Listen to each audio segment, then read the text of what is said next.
তো আজকে সোমবারের লাঞ্চে রয়েছে তুলসীভোগ চালের ঝরা ভাত, সঙ্গে আলু সেদ্ধ, ঘি, লবণ, কাঁচা লঙ্কা, ঘন মুগের ডাল, আলু পোস্ত। তো ঘিটা নিয়ে জাস্ট একটু ভাতের মধ্যে চাপা দিই। ভাতটা একদম গরম, তো ঘিটা গলে যাবে।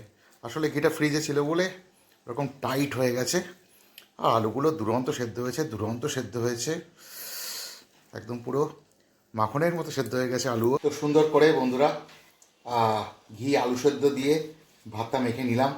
তো ব্যাপার যেটা হচ্ছে, আজকে সোমবার, শ্রাবণ মাসের শেষ সোমবার। তো নিরামিষ তো খেতেই হবে, সেই জন্যেই সব নিরামিষের আয়োজন আজকে। তো ঘি আর আলু ভাতে, আর তার মধ্যে তুলসী ভোগ চালের ভাত, দুরন্ত ব্যাপার।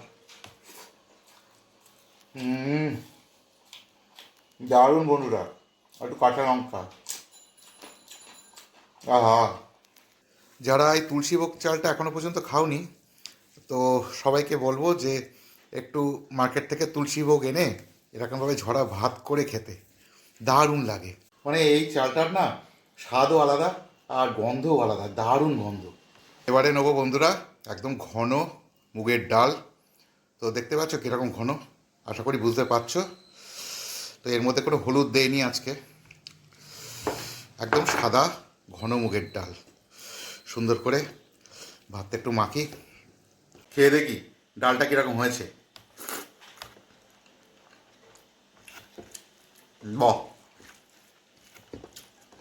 অসাধারণ হয়েছে বন্ধুরা, অসাধারণ। আর ডালটা সেদ্ধ হওয়ার পরে না উপরে একটু কাঁচা সর্ষের তেল দিয়ে ঘুটে দিয়েছিলাম।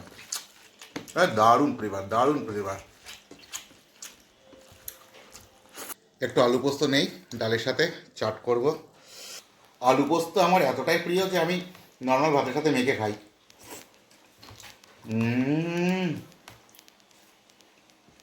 দুর্ধর্ষ হয়েছে বন্ধুরা, দুর্ধর্ষ হয়েছে। ডালের সাথে তো আরও ভালো লাগছে। অবশ্য আমি আবার ভাতের সাথে খাবো আলাদা করে, সেই জন্য আমি অনেকটা আলু পোস্ত নিয়েছি। আর একটু আলু পোস্ত নেই, এবারে একটু শুধু ভাতে খেয়ে দেখবো কীরকম লাগে।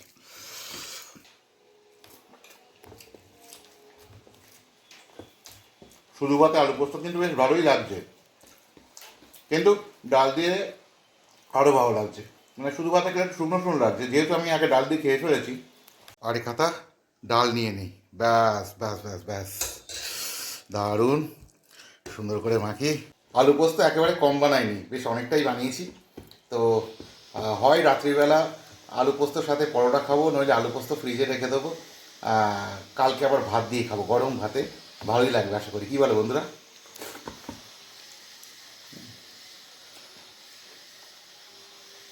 তো আজকে আমার মেনুটা কীরকম? বাবার নামে নিরামিষ খাবার দাবার, কিন্তু সুন্দর খেলাম, সুন্দর খেলাম।